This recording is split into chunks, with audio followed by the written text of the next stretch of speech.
வானங்களையும் பூமியையும் படைச்ச அல்லாவுக்கே அனைத்து புகழும். இப்போ அத்தியாயம் 42 ஆயத்து 46 அல்லாவே அன்றி அவருக்கு உதவி புரியும் உபகாரிகளும் எவரும் இருக்க மாட்டார்கள். அன்றியும் அல்லாஹு எவரை வழிகேட்டில் விட்டு விடுகின்றானோ அவருக்கு நேர்வழி ஒன்றும் இல்லை. இதெல்லாம் என்ன சொன்னோம் அப்படின்னா, அல்லாவை அன்றி அவர்களுக்கு உதவி புரியும் உபகாரிகள் எவரும் இருக்க மாட்டார்கள். ஏன்னா அல்லாஹ் தவிர அவங்களுக்கு எந்த உதவி செய்கிறதுக்கு அந்த நெருக்கடியான நேரத்தில் யாரும் இருக்க மாட்டாங்க அப்படிங்கிற அல்லாஹ் சொல்லி காட்டுறான். இருக்க மாட்டார்கள். அன்றியும் அல்லாஹ் எவரை வழிகேட்டில் விட்டு விடுகின்றானோ அவருக்கு நேர்வழி எதுவும் இல்லை, நேர்வழி என்றும் இல்லை. அப்போ அல்லாஹ் யாரை வழிகேட்டில் விட்டுட்டானோ இனி அவருக்கு எதை எடுத்து சொன்னாலும் அவர் செவி சாய்த்து கேட்கவும் மாட்டாங்க, அதை சிந்திக்கவும் மாட்டாங்க, வாழ முயற்சி செய்யவும் மாட்டார்கள். ஏன் அப்படின்னா இந்த உலக ஆசையும் உலக இச்சையும் அவர்களை மறுமையை விட்டு பாராமுகமாக்கி விட்டுருச்சு. அதனால என்ன செய்வாங்க, அதை சிந்திக்கவும் மாட்டாங்க. 42வது அத்தியாயத்தில் 47 46 பார்த்தோம். 47 அல்லாஹ் விட்டு தப்பித்து செல்ல போக்கில்லாத நாள் வருவதற்கு முன் உங்கள் இறைவனுடைய அழைப்புக்கு பதிலளிங்கள். அல்லாஹ் என்ன சொல்றான், அல்லாவை விட்டு தப்பித்து செல்ல போக்கில்லாத நாள், ஏன்னா தப்பித்து எங்கேயும் போக முடியாது, போக்கில்லாத நாள் வருவதற்கு முன், அந்த நாள் வருவதற்கு முன் நீங்கள் தப்பித்து கொள்ள எங்கேயும் போகவும் முடியாது, நீங்கள் அல்லாட்டையும் தப்பவும் முடியாது. அந்த நாள், அந்த வேதனைக்குரிய நாள் வருவதற்கு முன் உங்களுடைய இறைவனுடைய அழைப்புக்கு பதிலளிங்க. அந்நாளில் உங்களுக்கு ஒதுங்குமிடம் எதுவும் எதிராது, நீங்கள் மறுக்கவும் முடியாது.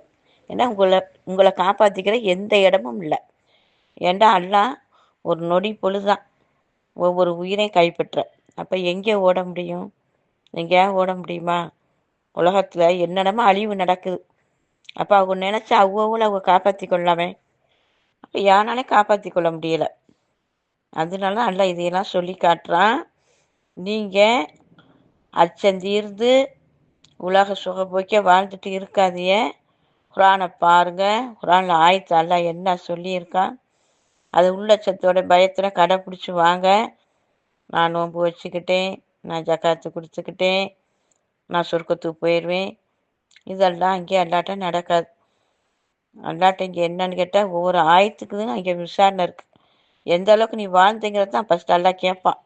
ஏன் அப்படின்னா உனக்கு உலகத்தை நான் படைச்சி கொடுத்தேன், என்னுடைய சொல்லுக்கு எந்த அளவுக்கு நீ கட்டுப்பட்டு வாழ்ந்த அப்படிங்கிறத அல்லாஹ் கேட்பான். அதனால தான் அல்லாஹ் திரும்ப திரும்ப சொல்கிறான், உங்களை யாராலையும் காப்பாற்ற முடியாது, நீங்கள் எங்கே ஓடவும் முடியாது, உங்களுக்கு எந்த போக்கு எங்கே போகக்கூடிய இடமும் இல்லைங்கிறான். அல்ல இவ்வளோ சொல்லி காட்டுறான். அதனால் போக்கில்லாத நாளும் சொல்லி காமிக்கிறான். அப்போ அந்த வேதனை நாள் வருவதுக்கு முன்னாடி குரானை ஃபஸ்ட் பார்க்கணும். நம்ம எவ்வளோ தான தர்மம் செஞ்சு நோன்பு வச்சு ஓதி என்ன பண்ணினாலும் அல்லாவுடைய இறை செய்தியை கேட்டு அதில் செயல்பட்டு வாழாத வரையும் அல்லாஹ் தஆலா எல்லாமே பயனற்றவை அப்படின்னு அல்லாஹ் குரானை சொல்லிகிட்டே வரான். இது அதனால குரானை பார்க்கணும். குரானை பார்க்காம இருக்கவே கூடாது. தமிழில் என்ன அல்லாஹ் போட்டிருக்கான், நம்ம என்ன செய்கிறோம், குரானுக்கு ஓதணும், நன்மை கிடச்சணும், ஓதிட்டு வைக்கிறோம். இது அல்லாஹ் என்ன போட்டிருக்கேன், நான் என்ன செய்தி சொல்லியிருக்கேன்னு கவனிங்கிறான். குரானை கவனிக்க சொல்கிறான். கவனித்து குரானை பாரு, அதில் என்னெல்லாம் நான் சொல்லிட்டு வாரேன், அதையெல்லாம் நீ கடைப்பிடிச்சி வாழ்ந்துட்டு வா, உனக்கு நான் சொர்க்கத்தை தாரேன்னு தான் எல்லாம் சொல்கிறோம். அப்போ இதையெல்லாம் நம்ம கவனிக்கணும். ஒவ்வொருத்தரும் தமிழ் குர்ஆன் நம்ம மொழியில் வாங்கி நம்ம படித்தாதான் அல்லாஹ் என்ன சொல்லியிருக்காங்கன்னு புரியும். நாளைக்கு கேட்பான், உங்களுக்கு அச்சமுட்டி எச்சரிக்கை செய்பவர் சொன்னாங்களே, தமிழில் குர்ஆனை வாங்கி படிங்க. எத்தனை பேர் தமிழில் எத்தனை பேரை படிக்கிறாங்க, அது அல்லாத மக்களுக்கு சொல்லப்படுது. வெறும் அரபில் மட்டும் ஓதிட்டு வச்சிரு நன்மை கிடைக்கும் அப்படிங்கும்போது இவ்வளோ விஷயம் இதை இப்போ படிக்கிறோமே, இதையெல்லாம் படித்து சொல்கிறோம், இது எப்படி நம்ம விளங்கிக்கிற முடியும்? அரப்பில் விளைவிக்கிற முடியுமா? எல்லாம் ஓதிட்டு வைக்கிறதுக்காக குரானை கொடுத்தான். குரானை எது கொடுத்தாண்டா அதில் நான் என்ன சொல்லியிருக்கேன் அதை கடைப்பிடிச்சி வாழ்ந்து எல்லாம் சொல்லியிருக்கான். அப்போ அந்த குரானை பார்த்தா தான் புரியும். எத்தனை பேருடைய வரலாறுலாம் எல்லாம் போட்டிருக்கான். அதெல்லாம் எப்படி தெரிஞ்சுக்கிற முடியும்? கேட்பான நாளைக்கு அல்லா, நான் இதை இப்படி போட்டிருந்தேனே, இதை எப்படி சொல்லி காமிச்சேனே, இதை எப்படி சொல்லி காமிச்சேனே, நீ அதை செவி சாய்த்து கேட்டியா, அதுபடி வாழ்ந்தியா, எல்லாத்துக்கும் அல்லா நம்மளுக்கு கேட்பான். அதனால நம்ம குரான் தமிழை நம்ம மொழியில் நம்ம அவசியம் பார்க்கணும். நம்ம அது லேசுவாசாக நினச்சிக்கிட்டு இருக்கோம். எந்த நேரத்தோட நம்மளுக்கு மரணம் வரும். அப்போ அல்லா கேட்பான், உன்னுடைய தாய்மொழி உன்னுடைய மொழியில் உனக்கு மொழிபெயர்க்கப்பட்டு குரான் இருந்துச்சு, நீ படிச்சியா, நான் என்ன சொன்னேங்கிறத நீ தெரிஞ்சுக்கிட்டியா அப்படின்னு அல்லா கேட்பான். அப்போ அல்லாட்ட நம்ம மறைக்க முடியுமா? ஆமாலாம் சொன்னாதான் தமிழில் வாங்கி படிங்க, அதில் என்ன அல்லா சொல்லியிருக்கான்னு பாருங்க, அது அல்லா சொன்னதை கேட்டு அதுபடி செயல்பட்டு வாங்கன்னு சொன்னாங்க. நாங்கள் தான் கேட்கலை, நாங்கள் அசட்டையாகவும் சோர்வாகவும் இருந்துட்டோம் அப்படின்னா அங்கே சொல்கிற மாதிரி இருக்கும். அதனால நம்ம அப்படி சொல்லக்கூடாது. குரானை வாங்கி இங்கே இருந்து நம்ம ஒவ்வொரு விஷயத்தையும் தெரிஞ்சுக்கிறணும். அல்லாஹ்க்கு எப்படி வாழ்ந்தால் பிடிக்குமோ அப்படி வாழ்ந்து அல்லாஹ் திருப்திப்படுத்தணும், அவ்வழியில் போகணும். இதைத்தான் நமக்கு ரொம்ப கேள்வி உனக்கு இருக்குது. அடுத்த ஆயத்தை பார்ப்போம். 42 88. எனினும் அவர்கள் புறக்கணித்து விட்டால் நான் உண்மை அவர்கள் மீது பாதுகாவலராக அனுப்பவில்லை. திரும்ப அல்லா என்ன சொல்கிறான்? நீ எடுத்து சொல்லிடு, கேட்டா போச்சு, கேட்கலன்னு நீ பாதுகாவலர் இல்லை, ஒன்று சொல்ல வேண்டியதான் உன்னுடைய கடமை, நீ எடுத்து உரைச்சிரு அப்படின்னு அல்லாஹ் சொல்கிறான். எடுத்து உரைக்கிறவருக்கு சொல்லி காட்டுறான். குரானை யார் பார்த்து அதில் தெளிவடைஞ்சு தெளிவுல பிறருக்கு எடுத்து உரைக்கிறாங்களோ அவர்களுக்கு எல்லாம் சொல்லி காட்டுறான். எடுத்து உரைக்கிற உன்னுடைய வேலை. அது அவங்க கேட்கல அப்படின்னா நீ அவர்கள் பாதுகாவலர், அவர்களை நீ பாதுகாக்க முடியாது அப்படிங்கிறத எல்லாம் சொல்லி காமிக்கிறான். அப்போ நான் உண்மையே அவர்கள் மீது பாதுகாவலராக அனுப்பவில்லை, ஏன்னா நீ அவர்களை பாதுகாப்பவராக உன்னை நான் அனுப்பவில்லை, எடுத்து சொல்லுவதுதான் உன் மீது கடமையாகும் அப்படின்னு அல்லா சொன்னான். எடுத்து சொல்லுவது தான் உன் மீது கடமையாகும். இன்னும் நிச்சயமாக நம்முடைய அருளை மனிதர்களில் சுவைக்கும்படி செய்தால் அதை கண்டு அவர்கள் மகிழ்கின்றார்கள்.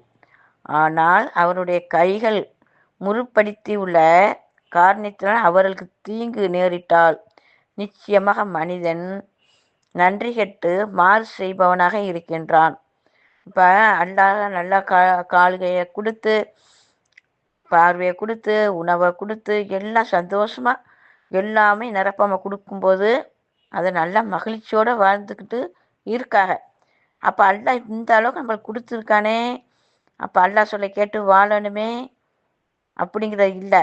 ஆனால் மகிழ்ச்சியோடு அதை எல்லாம் அனுபவிச்சுக்கிட்டு சுகமாக வாழ்ந்துக்கிறாங்க. அதுதான் அல்லாஹ் எல்லாத்தையும் நம்மளுக்கு சொல்லி காமிச்சிட்டே வாரான். நேரிட்டால் அவர்களுக்கு முற்படுத்தி உள்ள காரணத்தால், ஏண்டா அவர் செய்த பாவங்கள் முற்படுத்தியுள்ளது பாவங்களுக்காக அவர்களுக்கு தீங்கு நேரிட்டால் நிச்சயமாக மனிதன் நன்றி கட்ட மாறு செய்பவனாக இருக்கின்றான். அப்போ அவன் செய்த பாவம் எவ்வளோ எடுத்து சொல்லி அவன் கேட்காம, குரானை பார்க்காம, அதை சிந்திக்காம, அதில் வாழாமே அவன் மகிழ்ச்சியோட வாழும்போது, அவனுடைய பாவம் அவன்கிட்ட இருக்கும்போது, அதில் சிறிது கொஞ்சம் அளவு எனக்கு கொடுக்கும்போது நம்ம அல்லா அப்படி சோதிச்சிட்டானேன்னு என்ன செய்கிறான்? மாறு செய்யக்கூடியவனாக இருக்கான். அல்லா மேலே பழிய போகிறான். ஏன்டா என்னை இப்படி சோதிச்சிட்டியே, ஏன்னா நீ ஏற்கனவே அவ்வளோ பாவம் செய்திருக்க, நான் அவ்வளோ செய்தி குரானில் போட்டிருக்கேன், அதை சிந்திக்கவும்ல, அதை பார்க்கவும்ல, அதுபடி வாழவும்ல. அப்போ நீ சுகமாக வாழ்ந்துட்டு கொஞ்சம் லேசாக ஒரு பிடிக்கையில அல்லாஹ் இப்படி பண்ணிட்டானே அப்படி பண்ணிட்டானே எத்தனை பேர் சொல்கிறாங்க. அதைத்தான் அல்லாஹ் சொல்லி காட்டுறான். நன்றி கட்ட மாறு செய்பவனாக இருக்கிறான். அடுத்த ஆயத்து 42 49. அல்லாவுக்கே வானங்களுடையும் பூமியுடைய ஆட்சி சொந்தமாகும். ஆகவே தான் விரும்பியவற்றை அவன் படைக்கின்றான், தன் விரும்பியோருக்கு பெண் மக்களை அளிக்கின்றான் மற்றும் தான் விரும்பியருக்கு ஆண் மக்களையும் அளிக்கின்றான். அந்த மற்ற மக்களுக்கு ஆண் பெண்ணை கலந்தும் கொடுக்குறான். அப்புறம் ஆண் வாரிசு மட்டும் இருக்குது, பெண் மட்டும் இருக்குது.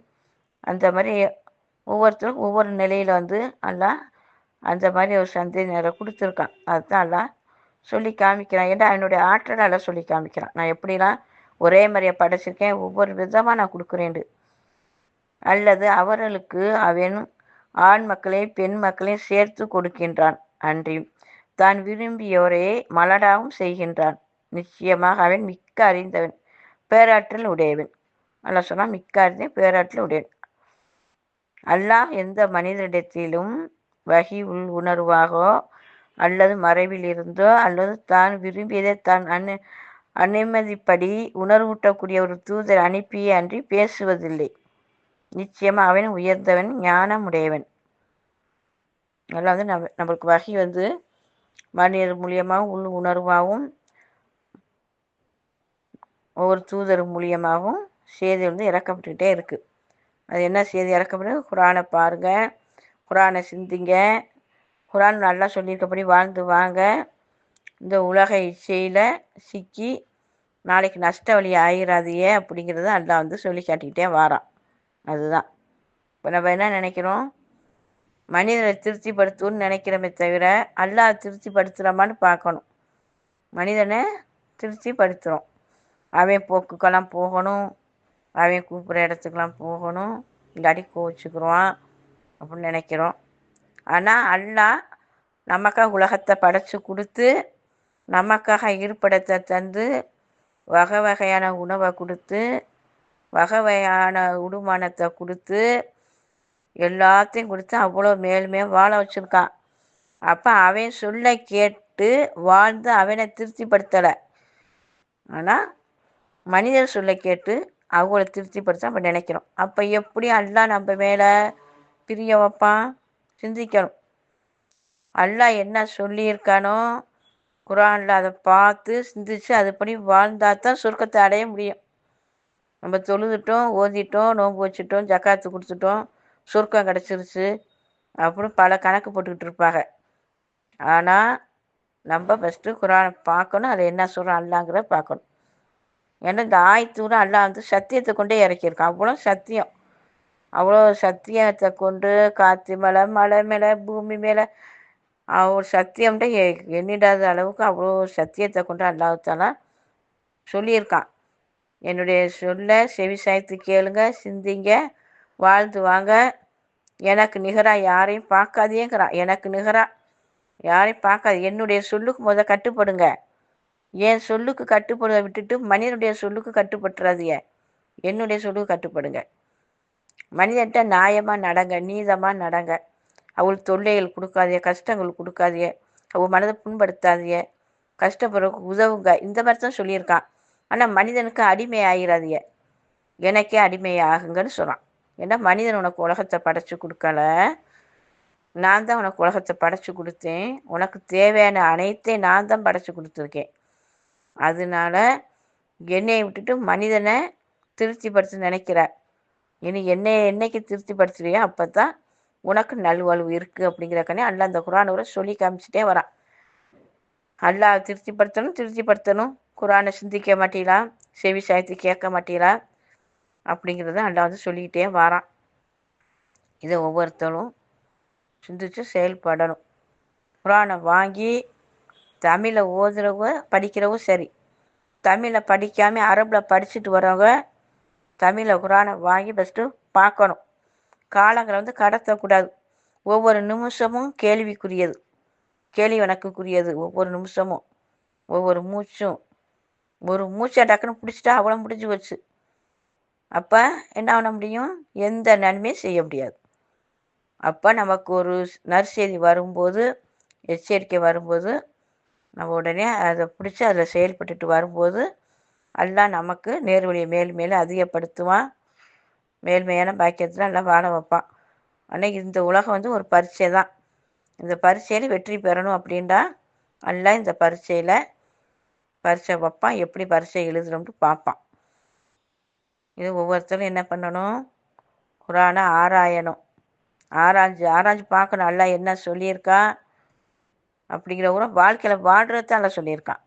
நீ வாழ்க்கையில் வாழ்ந்து வா, அதில் தான் உனக்கு சில சோதனைகளும் சில உடைய ஒரு பொறுமையும் சகிப்புத்தன்மை எல்லாம் அதில் தான் வாழக்கூடியதாக இருக்குது. அப்போ அதையெல்லாம் நீ கரெக்டாக நடந்து நீ வா அப்படிங்கிறத எல்லாம் சொல்லி காட்டுறான். அப்போ இதையெல்லாம் நம்ம கடைப்பிடிச்சி வாழணும். அகிலங்களையும் படைச்ச அல்லாவுக்கு அனைத்து புகழும்.